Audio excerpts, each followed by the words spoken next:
E aí, tudo bem? Aqui é o Eliesley Silva, professor de Direito Administrativo, e hoje nós vamos começar uma série de vídeos em que nós vamos dar algumas dicas poderosas sobre tópicos específicos de atos administrativos.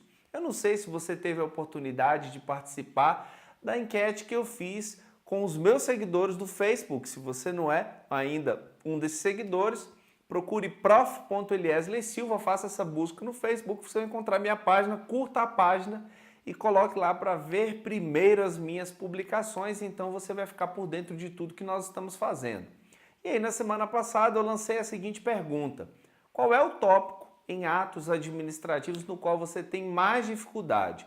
Os alunos participaram, tivemos vários comentários, dezenas de comentários, e dentre eles eu selecionei os tópicos mais votados para então gravar uma série de vídeos a fim de ajudar você que está aí na estrada querendo aprender direito administrativo, que é a segunda disciplina mais cobrada em concursos públicos.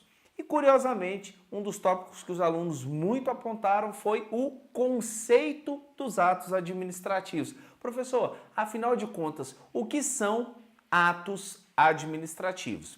O conceito do ato administrativo é bastante extenso e para que os vídeos não fiquem muito longos, porque a minha ideia é trazer pílulas diárias, então eu resolvi segmentar o conceito do ato administrativo em 3 vídeos. Portanto, você que me assiste aí, não perca o segundo e o terceiro vídeo dessa série em que eu vou falar sobre o conceito do ato administrativo. O ato administrativo, o que são os atos administrativos, mas eu vou colocar aqui no singular. O que é o ato administrativo? O ato administrativo é uma manifestação de vontade. Sim, a administração pública tem um querer, ela tem um desejo. O Estado, na figura daquele que deve atender ao interesse público e que deve desempenhar variadas atividades para atender às mais diversas necessidades coletivas, precisa ter um querer, uma vontade para alcançar esse interesse público. E ao fazer isso, o Estado então usa o ato administrativo para manifestar a vontade. A vontade, óbvio, é algo que fica na mente, no cérebro humano. Então, o agente público, para fazer com que a vontade se torne conhecida pelas pessoas, então ele vai manifestar essa vontade. E quando essa manifestação é uma manifestação unilateral de vontade, então eu tenho indícios de que tenho ato administrativo, que é uma manifestação unilateral de vontade. O unilateral se dá pelo fato de que no ato administrativo eu tenho 2 sujeitos. De um lado a administração e do outro o particular destinatário do ato. E ele se chama unilateral justamente pelo fato de que se trata de um desejo, de um querer, de uma vontade da administração que ela manifesta e simplesmente alcança o destinatário. Unilateral pelo fato de que o destinatário muitas vezes não participa do processo de formação do ato e muitas vezes ele até não quer que o ato seja praticado. Vamos imaginar uma multa de trânsito. A pessoa, às vezes, é surpreendida numa infração, nem ela mesma percebe que, naquele momento, foi surpreendida por um agente público, semanas ou meses depois ela recebe uma notificação de trânsito. Aí ela fica, oxe, será que naquele dia eu estava mesmo andando sem cinto de segurança? E é isso, é uma manifestação unilateral de vontade. A administração manifesta sua vontade e atinge o particular.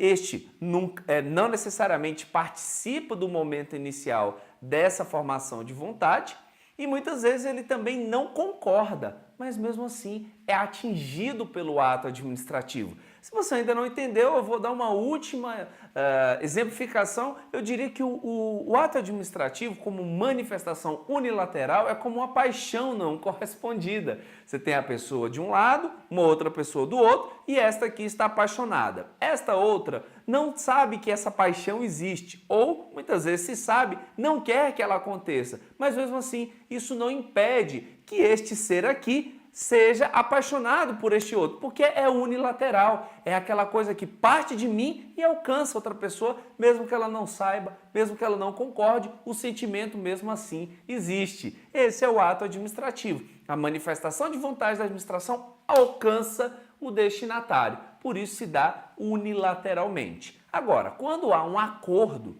quando existe uma manifestação mútua de vontade, então no caso nós temos uma manifestação bilateral, porque envolve as duas partes manifestando-se conjuntamente, concordando com a prática daquele ato. Então temos um ato bilateral. E esse ato bilateral, no âmbito do direito administrativo, digamos assim, na maioria dos casos, são os contratos administrativos. Aqueles que as empresas celebram normalmente depois de terem participado e vencido de uma licitação. Mas ouça, hoje não vamos falar de contratos administrativos, estamos falando de atos que são unilaterais.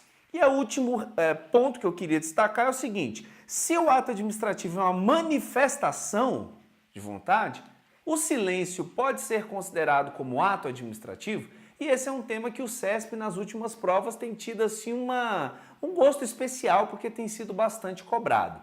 Em tese, não. O silêncio não pode ser considerado como ato administrativo, porque aquela tal máxima de quem cala consente não prevalece no âmbito do ato administrativo. Quem cala não diz nada. É assim que funciona no âmbito do direito administrativo. Então, quando a administração ela recebe lá um requerimento, uma provocação do particular para que se manifeste sobre um assunto e ela não se manifesta, isso é o silêncio administrativo, e o silêncio não é um ato administrativo. Quando muito eu poderia considerar o silêncio um fato administrativo, mas não um ato administrativo. Portanto, o silêncio em tese não é ato, não é manifestação de vontade. Porém, há casos em que a lei atribui determinado efeito ao silêncio. Uma lei que diga, por exemplo, que se um determinado requerimento não for decidido pela administração em 30 dias, este então será considerado como deferido. Ou seja, se a administração em 30 dias não se manifesta, a lei então atribui um efeito a essa não manifestação, a este silêncio. Qual é o efeito? Deferir o pedido. Se a administração não se manifestar, o pedido fica deferido. Seria uma espécie de deferimento tácito.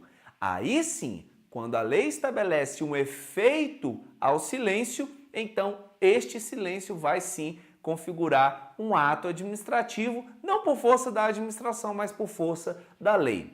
Tudo bem? Óbvio, existem várias controvérsias entre os autores sobre isso que eu estou afirmando, porém, para efeito de prova, essa é a lição que você deve levar. Então, eu vou ficando por aqui, não sem antes te lembrar de assistir o nosso segundo vídeo aqui da série, e para você que quer obter mais dicas a respeito de direito administrativo, por exemplo, que quer conhecer a minha técnica para estudar não só direito administrativo, mas todas as demais disciplinas de concurso público, a técnica que me fez ser aprovado em 10 concursos públicos, na parte de baixo do link você terá acesso a um mini curso gratuito chamado o mini curso Esquemas Avançados de Direito Administrativo. Você vai receber algumas aulas gratuitas para conhecer um pouco do meu método de estudo, que me fez ser aprovado em vários concursos e que também pode potencializar a sua performance nas próximas provas que você fizer. Então, clique no link que está aqui na parte de baixo da tela, coloca lá seu e-mail que eu vou encaminhar para o seu e-mail essas aulas do mini curso Esquemas Avançados de Direito Administrativo gratuitamente. Então é isso, eu vou ficando por aqui, te vejo no próximo vídeo. Abraços efusivos do seu professor Eliesley Silva.